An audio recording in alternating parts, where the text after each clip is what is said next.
So back to one of the big stories this morning. So a group of 3 U.S. senators confronting Secret Service Director Kimberly Cheadle on Wednesday night at the Republican convention in Wisconsin, demanding answers for the security fail, this assassination attempt on Donald Trump.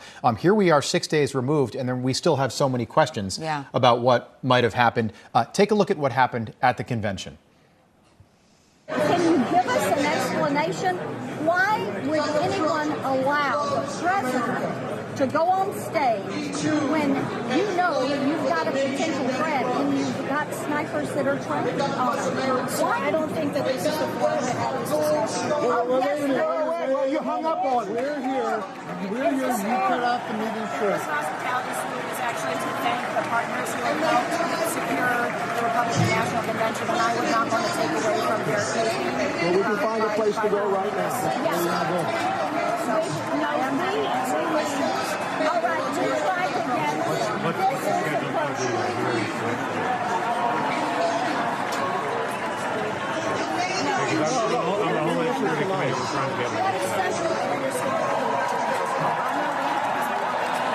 We'll leave with you then.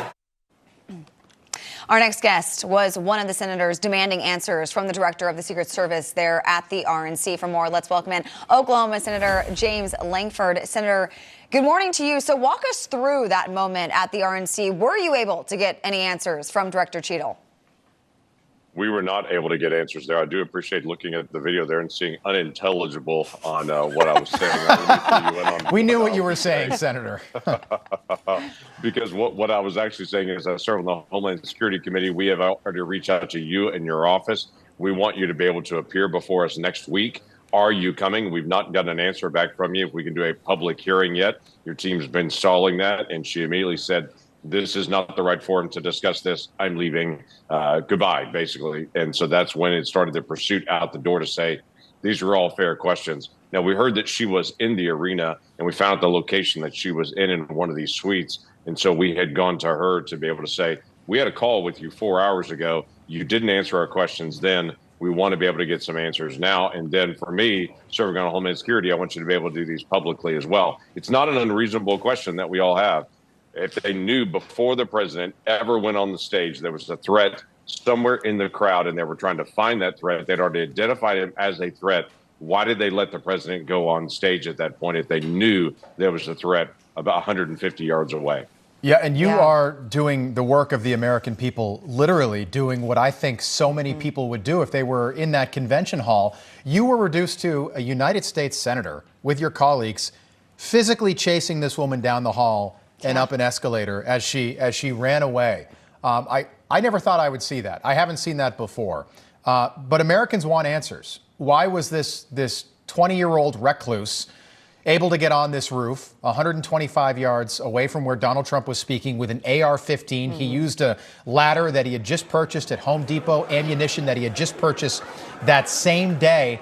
And why was the Secret Service so willing to let the most famous human maybe on the planet get out there and speak when they were aware of this threat on the roof so close to where Donald Trump was going to be delivering his remarks?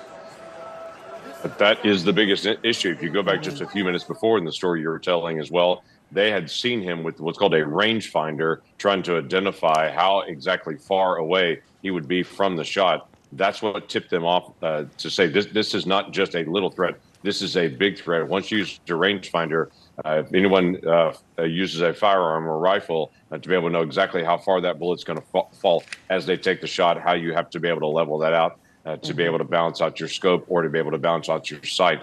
That is a significant issue. He's not playing golf out there trying to determine how far it is to the pin. It was pretty obvious what was happening. And that's what alerted a lot of this local law enforcement to say this is a very real threat. They knew he was there. They knew he was a threat, but they didn't stop it. They let the president still go on stage anyway. Senator, earlier in the show, we spoke with 2 former Secret Service agents, and I asked them what needs to change within the Secret Service for Trump to be safe at his future rallies. And they said a change in leadership. Does the director need to resign?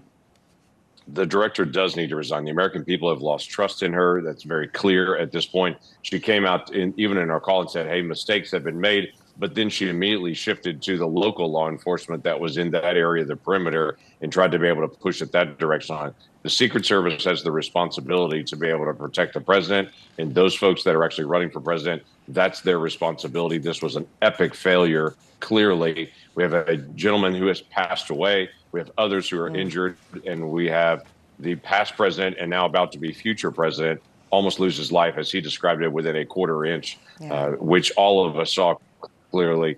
This is something that they need to have accountability for, not only on the senior level there, but also who made the decision on the ground. Senator, you've been in politics for a long time, and you're one of the most respected members, certainly on the Republican side of the aisle in the United States Senate. And I want to ask you this just because you were standing next to this woman. There have been accusations lobbed at her that she was a DEI hire, not qualified for the job. She came from the Pepsi Corporation just prior to taking this role. There's also a lot of reporting that she is apparently close with First Lady Jill Biden, which got my attention, certainly. What was your impression of her as you sat there and had this very heated exchange with her on the convention floor 2 days ago? Yeah, this is not my first conversation with her serving on Homeland Security. We've had conversations in the past. To be clear, she did serve in the PepsiCo company, but before that, she had a long career in the Secret Service, including the detail around Jill Biden directly protecting her life when she was as First Lady before. So this is significant just in the relationship that you have. Every president picks the leader that they want to be able to have for the Secret Service. The Bidens had trust for her in the previous relationship that they had already. And so it's not, I'm not criticizing the pick on it, but I would say clearly they've lost trust. And then the next president clearly doesn't have trust as well. All right. Senator, we appreciate you being with us. Safe travels back to Oklahoma or Washington. Where are you off to?